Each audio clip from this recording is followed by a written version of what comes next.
سلطان صلاح الدین ایوبی الناصر صلاح الدین بن یوسف بن ایوب، جنہیں عام طور پر صلاح الدین ایوبی کے نام سے جانا جاتا ہے۔ آپ ایوبی سلطنت کے بانی تھے۔ سلطان صلاح الدین ایوبی 1138 عیسوی میں موجودہ عراق کے شہر تکریت میں پیدا ہوئے۔ ان کے زیر قیادت ایوبی سلطنت نے مصر، شام، یمن، عراق، حجاز اور دیار باکر پر حکومت کی۔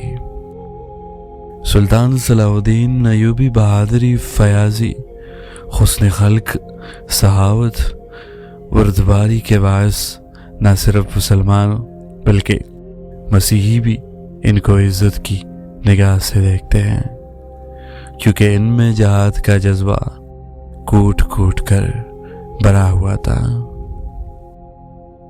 صلاح الدین کا ابتدائی دور۔ صلاح الدین ایوبی شروع میں نور الدین زنگی کی فوج میں تھے اور مصر کو فتح کرنے والی فوج کا حصہ تھے۔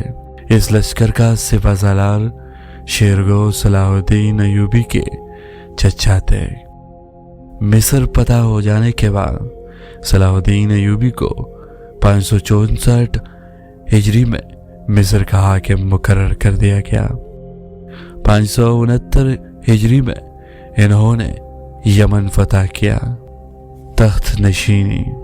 نور الدین زنگی کے انتقال کے بعد سلطان صلاح الدین ایوبی اس کی جگہ تخت نشین ہوئے اور اپنے دور سلطنت میں انہوں نے شام، موصول اور خلب وغیرہ فتح کر کے اپنی سلطنت میں شامل کر لیے۔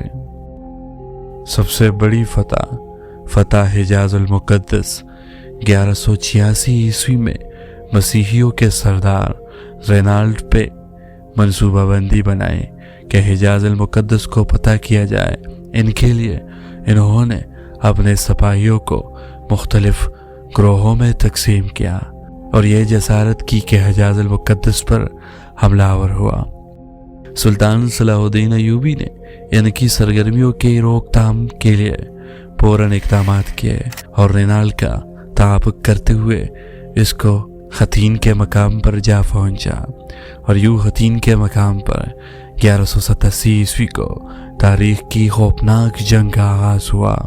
اس جنگ میں 30,000 عیسائی ہلاک ہوئے اور 30,000 قیدی بنائے گئے۔ رینالڈ گرفتار ہوا اور سلطان صلاح الدین ایوبی نے اپنے ہاتھ سے اس کا سر قلم کر دیا۔ دراصل رینالڈ نبی کریم صلی اللہ علیہ وسلم کی شان میں برملا طور پر گستاخی کیا کرتا تھا، اس لیے صلاح الدین ایوبی نے انہیں اپنے ہاتھ سے مارنے کی قسم کھائی ہوئی تھی۔ فتح بیت المقدس۔ حطین کی فتح کے بعد صلاح الدین ایوبی نے بیت المقدس کی طرف رخ کیا۔ ایک ہفتہ خونریز جنگ کی اور مسیحیوں نے ہتھیار ڈال دیے اور رحم کی درخواست کی، اور یوں بیت المقدس پورے 88 سال بعد دوبارہ مسلمانوں کے قبضے میں آیا اور تمام فلسطین سے حکومت کا خاتمہ ہو گیا۔ صلاح الدین کے عظیم الشان کارنامے۔ بیت المقدس کی فتح سلطان صلاح الدین ایوبی کا عظیم الشان کارنامہ تھا۔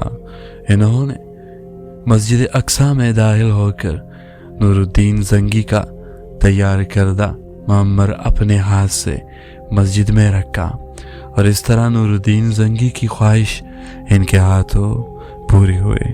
سلطان صلاح الدین ایوبی کا دورانیہ حکومت۔ سلطان صلاح الدین ایوبی نے کل 20 سال حکومت کی۔ ایک انگریز مورخ لکھتے ہیں کہ بادشاہوں اور ان میں ایک عجیب فرق تھا۔ بادشاہوں نے اپنے شاہ و جلال کے سبب عزت پائے اور سلطان نے عوام سے محبت اور ان کے معاملات میں دلچسپی لے کر ہر دل عزیزی کی دولت کمائی۔ سلطان صلاح الدین ایوبی 4 مارچ 1193 عیسوی کو انتقال کر گئے۔ انہیں شام کے موجودہ دارالحکومت دمشق کی ایک مسجد امیہ کے نواح میں سپرد حق کیا گیا۔